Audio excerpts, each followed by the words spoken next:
Hi everyone. I'm going to continue reading The Giver by Lois Lowry, and I'm actually going to start from the very start, chapter 1. We'll read to chapter 2 because many of you wanted me to read the entire book. Chapter 1. It was almost December and Jonas was beginning to be frightened. No, wrong word, Jonas thought.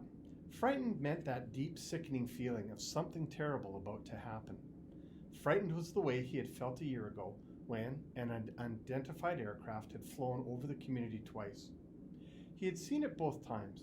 Squinting towards the sky, he had seen the sleek jet, almost a blur in its high speed, go past, and a second later heard the blast of sound that followed. Then, one more time, a moment later, from the opposite direction, the same plane. At first, he had only been fascinated. He had never seen aircraft so close, for it was against the rules for pilots to fly over the community. Occasionally, when supplies were delivered by cargo planes to the landing field across the river, the children rode their bicycles to the riverbank and watched, intrigued, the unloading and then the takeoff directed to the west, always away from the community. But the aircraft a year ago had been different. It was not a squat, fat-bellied cargo plane, but a needle-nosed single-pilot jet.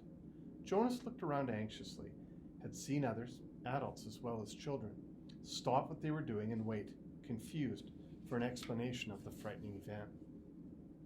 Then, all of the citizens had been ordered to go into the nearest building and stay there. Immediately, the rasping voice through the speakers had said, "Leave your bicycles where they are." Instantly, obediently, Jonas had dropped his bike on the side of the path behind his family's dwelling. He had run indoors and stayed there, alone.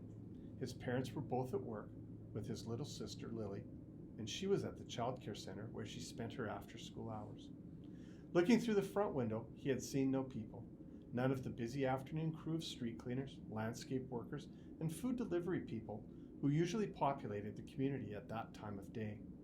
He saw only the abandoned bikes here and there on their sides. An upturned wheel on one was still revolving slowly. He had been frightened then. The sense of his own community, silent, waiting, had made his stomach churn. He had trembled. But it had been nothing. Within minutes, the speakers had crackled again, and the voice, reassuring now and less urgent, had explained that a pilot in training had misread his navigational instructions and had made a wrong turn. Desperately, the pilot had been trying to make his way back before his error was noticed. "Needless to say, he will be released," the voice had said, followed by silence. There was an ironic tone to that final message, as if the speaker found it amusing, and Jonas had smiled a little, though he knew what a grim statement it had been. For a contributing citizen to be released from the community was a final decision, a terrible punishment, an overwhelming statement of failure. Even the children were scolded if they used the term lightly at play, jeering at a teammate who missed a catch or stumbled in a race. Jonas had done it once, had shouted at his best friend, "That's it, Asher, you're released," when Asher's clumsy error had lost a match for his team. He had been taken aside for a brief and serious talk by his coach and hung his head with guilt and embarrassment and apologized to Asher after the game. Now, thinking about the feeling of fear as he pedaled home along the river path, he remembered that moment of palpable, stomach-sinking terror when the aircraft had streaked above. It was not what he was feeling now with December approaching. He searched for the right word to describe his own feeling. Jonas was careful about language, not like his friend Asher, who talked too fast and mixed things up, scrambling words and phrases until they were barely recognizable and often very funny. Jonas grinned, remembering the morning that Asher had dashed into the classroom, late as usual, arriving breathlessly in the middle of the chanting of the morning anthem. When the class took their seats at the conclusion of the patriotic hymn, Asher remained standing to make his public apology as required. "I apologize for inconveniencing my learning community." Asher ran through the standard apology phrase rapidly, still catching his breath. The instructor in class waited patiently for his explanation. The students had all been grinning because they had listened to Asher's explanations so many times before.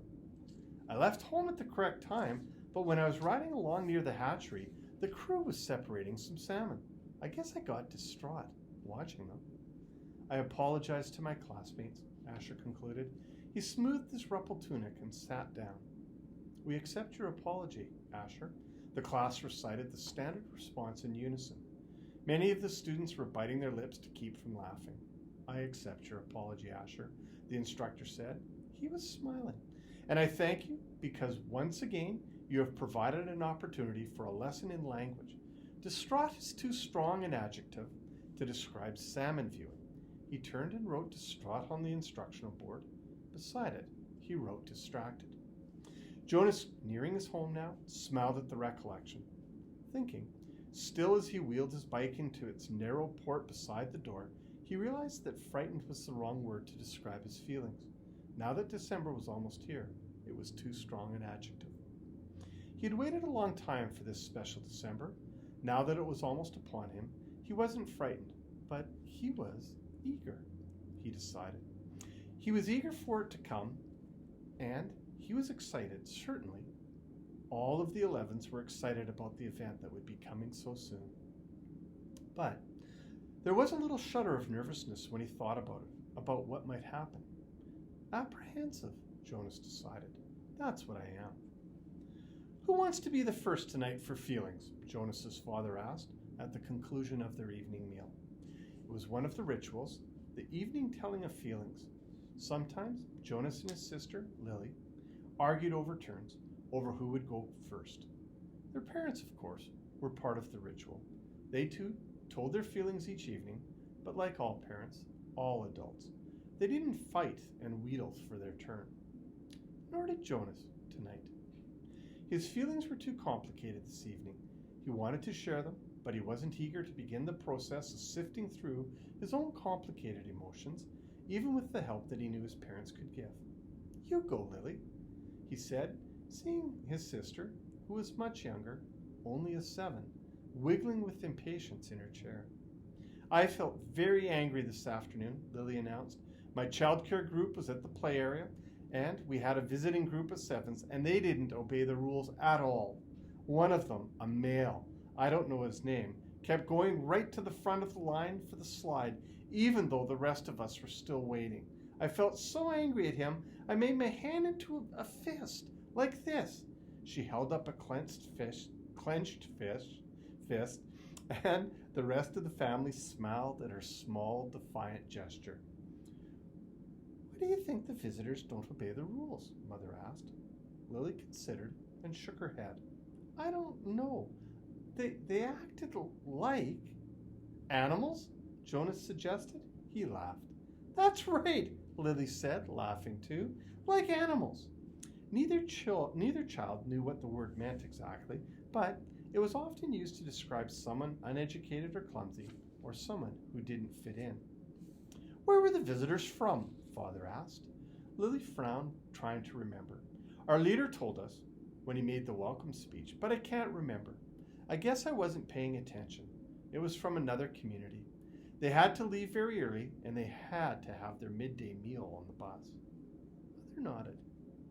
Do you think it's possible that their rules may be different, and so simply didn't know what your play area rules were? Lily shrugged and nodded. I suppose. You've visited other communities, haven't you? Jonas asked. My group has, often. Lily nodded again. When we were 6s, we went and shared a whole school day with a group of 6s in their community. How do you feel when you were there? Lily frowned. I felt strange, because their methods were different. They were learning usages that my group hadn't learned yet, so we felt stupid. Father was listening with an interest. I'm thinking, Lily, he said, about the boy who didn't obey the rules today.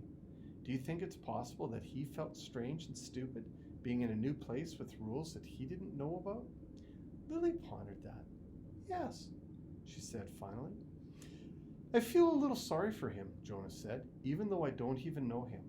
I feel sorry for anyone who is in a place where he feels strange and stupid. How do you feel now, Lily? Father asked. Still angry? I guess not, Lily decided. I guess I feel a little sorry for him. And sorry I made a fist, she grinned. Jonas smiled back at his sister. Lily's feelings were always straightforward, fairly simple, usually to resolve. He guessed that his own had been there too, when he was a 7. He listened politely, though not very attentively, while his father took his turn, describing a feeling of worry that he had had that day at work, a concern about one of the new children who wasn't doing well. Jonas's father's title was nurturer. He and the other nurturers were responsible for all the physical and emotional needs of every new child during its earliest life. It was a very important job, Jonas knew, but it wasn't one that interested him much. "What gender is it?" Lily asked. "Male," Father said. "He's a sweet little male with a lovely disposition, but he isn't growing as fast as he should, and he doesn't sleep soundly. We have him in the extra care section for supplementary nurturing, but the committee's beginning to talk about releasing him." "Oh no," Mother murmured sympathetically. "I know how sad that must make you feel." Jonas and Lily both nodded sympathetically as well. Release of new children was always sad because they hadn't had a chance to enjoy life within the community yet, and they hadn't done anything wrong. There were only 2 occasions of release which were not punishment. Release of the elderly, which was at a time of celebration for a life well and fully lived, and release of a new child, which always brought a sense of what could we have done. This was especially troubling for the nurturers, like Father, who felt that they had failed somehow, but it happened very rarely. "Well," Father said, "I'm going to keep trying. I may ask the committee for permission to bring him here at night, if you don't mind. You know what the night crew nurturers are like. I think this little guy needs something extra." "Of course," Mother said, and Jonas and Lily nodded. They had heard Father complain about the night crew before. It was a lesser job, night crew nurturing, assigned to those who lacked the interest or skills or insight for the most vital jobs of the daytime hours. Most of the people on the night crew had not even been given spouses because they lacked, somehow, the essential capacity to connect to others, which was required for the creation of a family unit. "Maybe we could even keep him," Lily suggested sweetly, trying to look innocent. The look was fake. Jonas knew. They all knew. "Lily," Mother reminded her, smiling, "you know the rules. 2 children, 1 male, 1 female to each family unit." It was written very clearly in the rules. Lily giggled. "Well," she said, "I thought maybe just this once." Next, Mother, who held a prominent position at the Department of Justice, talked about her feelings. Today, a repeat offender had been brought before her, someone who had broken the rules before, someone who she had hoped had adequately and been fairly punished, who had been restored to his place, to his job, his home, his family unit. To see him brought before her a second time caused her overwhelming feelings of frustration and anger, and even guilt, that she hadn't made a difference in his life. "I feel frightened, too, for him," she confessed. "You know, that there's no third chance. The rules say that if there's a third transgression, he simply has to be released." Jonas shivered. He knew it happened. There was even a boy in his group of 11s whose father had been released years before. No one ever mentioned it. The disgrace was unspeakable. It's hard to imagine. Lily stood up and went to her mother. She stroked her mother's arm. From his place at the table, Father reached over and took her hand. Jonas reached for the other. One by one, they comforted her.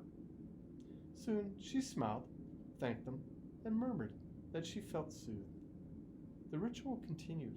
"Jonas," Father asked, "you're last tonight." Jonas sighed. This evening, he would have preferred to have kept his feelings hidden, but it was, of course, against the rules. "I'm feeling apprehensive," he confessed, glad that the appropriate descriptive word had finally come to him. "Why is that, son?" His father looked concerned. "I know there's really nothing to worry about," Jonas explained, "and that every adult has been through it. I know you have, Father, and you too, Mother. But it's the ceremony that I'm apprehensive about. It's almost December." Lily looked up, her eyes wide. "The ceremony of 12? She whispered in an odd voice. Even the smallest children, Lily's age and younger, knew that it lay in the future for each of them. "I'm I'm glad you told us your feelings, Father said. Lily, Mother said, beckoning to the little girl, go on now and get into your night clothes. Father and I are going to stay here and talk to Jonas for a while. Lily sighed, but obediently, she got down from her chair. Privately, she asked. Mother nodded. Yes, she said. This talk will be a private one with Jonas.